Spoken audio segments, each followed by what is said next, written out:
ಶಾರದಾ ಶಾರದಾಂ ಭೋಜವದನಾ ವದನಾಂಬುಜೇ ಸರ್ವದಾ ಸರ್ವದಾಸ್ಮಾಕಂ ಸನ್ನಿಧಿಂ ಸನ್ನಿಧಿಂ ಕ್ರಿಯಾತ್.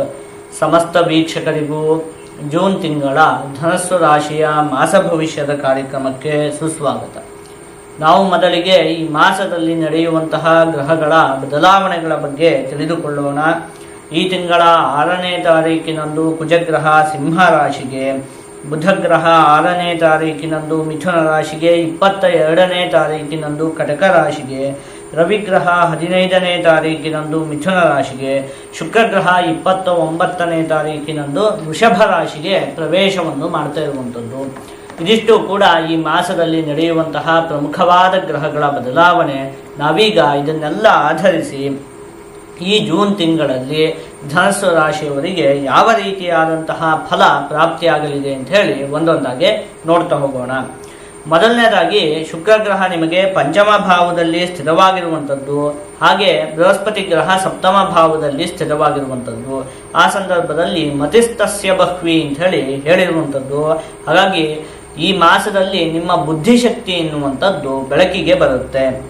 ಬುದ್ಧಿಗೆ ಸಂಬಂಧಪಟ್ಟಿರುವಂತಹ ಕೆಲಸವನ್ನು ಮಾಡುತ್ತಿರುವಂತಹ ವ್ಯಕ್ತಿಗಳಿಗೆ ಅತ್ಯಂತವಾಗಿ ಅಭಿವೃದ್ಧಿ ಉಂಟಾಗುತ್ತೆ.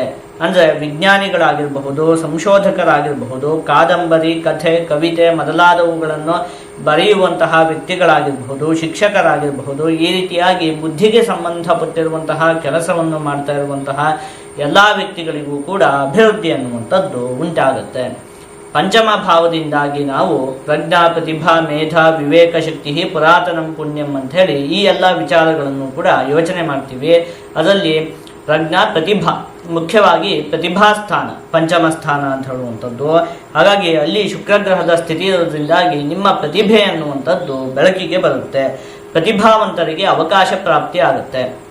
ಅಂದರೆ ನಿಮ್ಮಲ್ಲಿ ಏನೋ ಒಂದು ಪ್ರತಿಭೆ ಅನ್ನುವಂಥದ್ದು ಇರುತ್ತೆ.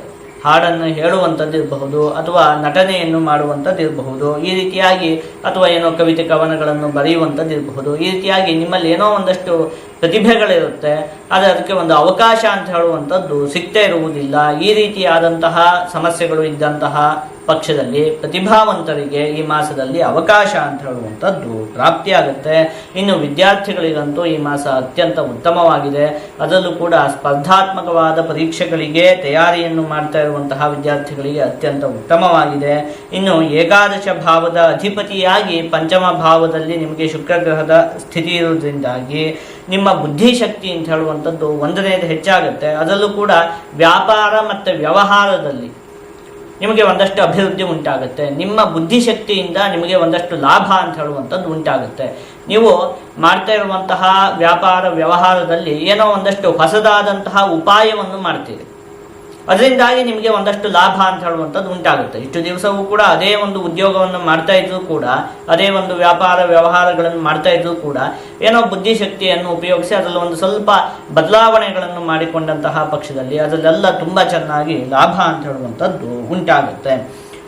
ದಾಸೀಭೃತ್ಯ ಜನಾಲ್ಲಾಭಂ ನಿತ್ಯಂ ಮೃಷ್ಟಾನ್ನ ಭೋಜನಂ ಧನಧಾನ್ಯ ಸುಭೂಷಾಪ್ತಿಂ ಪಂಚಮಸ್ಥೋ ಯದಾ ಭೃಗು ಅಂತ ಹೇಳಿರುವಂಥದ್ದು.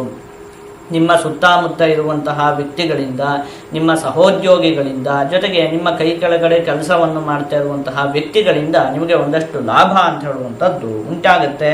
ಮತ್ತು ಮುಖ್ಯವಾಗಿ ಹಣಕಾಸಿಗೆ ಸಂಬಂಧಪಟ್ಟಿರುವಂತಹ ವಿಚಾರದಲ್ಲಿ ಅತ್ಯಂತ ಉತ್ತಮತೆ ಪ್ರಾಪ್ತಿಯಾಗುತ್ತೆ ಅಂತ ಹೇಳಿರುವಂಥದ್ದು. ಇದಿಷ್ಟು ಕೂಡ ನಿಮಗೆ ಈ ಮಾಸದಲ್ಲಿ ಪ್ರಾಪ್ತಿಯಾಗುವಂತಹ ಅತ್ಯಂತ ಉತ್ತಮವಾದ ಫಲಗಳು. ನೀವು ಈ ಮಾಸದಲ್ಲಿ ಒಂದೆರಡು ವಿಚಾರದಲ್ಲಿ ಒಂದು ಸ್ವಲ್ಪ ಜೋಪಾನವಾಗಿರಬೇಕಾಗುತ್ತೆ. ಒಂದನೇದಾಗಿ ಶನಿಗ್ರಹ ಚತುರ್ಥ ಭಾವದಲ್ಲಿ ಸ್ಥಿತವಾಗಿರುವುದರಿಂದಾಗಿ ವಾಹನವನ್ನು ಚಲಾಯಿಸುವಂತಹ ಸಂದರ್ಭದಲ್ಲಿ ಒಂದು ಸ್ವಲ್ಪ ಜೋಪಾನವಾಗಿರಬೇಕಾಗುತ್ತೆ. ಇನ್ನು ಪಾಲುದಾರಿಕೆ ವ್ಯವಹಾರದ ವಿಚಾರದಲ್ಲಿಯೂ ಕೂಡ ಒಂದಷ್ಟು ಜೋಪಾನವಾಗಿರಬೇಕಾಗುತ್ತೆ. ನೀವು ಸ್ವಂತವಾಗಿ ಯಾವುದಾದ್ರೂ ಉದ್ಯೋಗವನ್ನು ಮಾಡ್ತಾ ಇದ್ದರೆ ನೀವೇನು ಕೂಡ ಯೋಚನೆ ಮಾಡುವಂತಹ ಅವಶ್ಯಕತೆ ಇಲ್ಲ. ಆದರೆ ಈ ಪಾರ್ಟ್ನರ್ಶಿಪ್ ಬಿಸ್ನೆಸ್ ಎಲ್ಲ ಮಾಡ್ತಾ ಇದ್ದಂತಹ ಪಕ್ಷದಲ್ಲಿ ಒಂದು ಸ್ವಲ್ಪ ಜೋಪಾನವಾಗಿರಬೇಕಾಗುತ್ತೆ. ಅದರಲ್ಲೆಲ್ಲ ಒಂದು ಸ್ವಲ್ಪ ವಂಚನೆಗಳು ಉಂಟಾಗೋದಕ್ಕೆ ಈ ಮಾಸದಲ್ಲಿ ಅವಕಾಶ ಇರುತ್ತೆ. ಇನ್ನು ಕುಜಗ್ರಹ ನಿಮಗೆ ನವಮ ಭಾವದಲ್ಲಿ ಸ್ಥಿತವಾಗಿರುವಂಥದ್ದು. ಆ ಸಂದರ್ಭದಲ್ಲಿ ಮಹೋಗ್ರಾಮತಿ ಅಂತ ಹೇಳಿರುವಂಥದ್ದು. ಹಾಗಾಗಿ ಒಂದು ಸ್ವಲ್ಪ ಕೋಪ ಅನ್ನುವಂಥದ್ದು ಹೆಚ್ಚಿಗೆ ಕಾಡುತ್ತೆ ಈ ಮಾಸದಲ್ಲಿ. ಸಣ್ಣ ಪುಟ್ಟ ವಿಷಯಕ್ಕೂ ಕೂಡ ಕೋಪಗೊಳ್ಳುವಂಥದ್ದು ಇಂಥದ್ದೆಲ್ಲ ಉಂಟಾಗುತ್ತೆ. ಹಾಗಾಗಿ ಏನು ಮಾಡ್ಬೇಕು ಹೇಳಿ, ಆದಷ್ಟು ತಾಳ್ಮೆಯನ್ನು ವಹಿಸಿ ನೀವು ವ್ಯವಹಾರ ಮಾಡಬೇಕು. ಸಣ್ಣ ಪುಟ್ಟ ವಿಚಾರಕ್ಕೂ ಕೂಡ ಕೂಗಾಡುವಂಥದ್ದನ್ನು ಮಾಡುವುದಕ್ಕೆ ಹೋಗಬಾರ್ದು.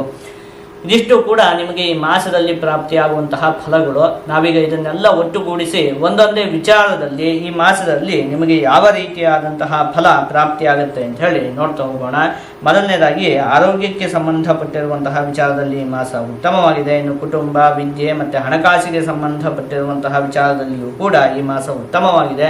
ಉದ್ಯೋಗಕ್ಕೆ ಸಂಬಂಧಪಟ್ಟಿರುವಂತಹ ವಿಚಾರದಲ್ಲಿ ನೀವೇನಾದರೂ ಸ್ವಂತ ಉದ್ಯೋಗವನ್ನೆಲ್ಲ ಮಾಡ್ತಾ ಇದ್ದರೆ ನೀವೇನಕ್ಕೂ ಕೂಡ ಯೋಚನೆ ಮಾಡುವಂಥದ್ದು ಬೇಡ. ನೀವೇನಾದರೂ ಪಾಲುದಾರಿಕೆ ವ್ಯವಹಾರವನ್ನು ಮಾಡ್ತಾ ಇದ್ದರೆ ಒಂದು ಸ್ವಲ್ಪ ಜೋಪಾನವಾಗಿ ಇರಬೇಕಾಗತ್ತೆ. ಆದಷ್ಟು ನೀವು ಈ ಮಾಸದಲ್ಲಿ ಆಂಜನೇಯ ಸ್ವಾಮಿಯ ಆರಾಧನೆಯನ್ನು ಮಾಡಬೇಕು. ಹೀಗೆ ಮಾಡುವುದರಿಂದ ನಿಮಗೆ ಯಾವುದೇ ಅಶುಭ ಫಲ ಪ್ರಾಪ್ತಿಯಾಗುವುದಿಲ್ಲ, ಜೊತೆಗೆ ಎಲ್ಲ ಶುಭ ಫಲಗಳು ಕೂಡ ಸಂಪೂರ್ಣವಾಗಿ ಪ್ರಾಪ್ತಿಯಾಗುತ್ತೆ.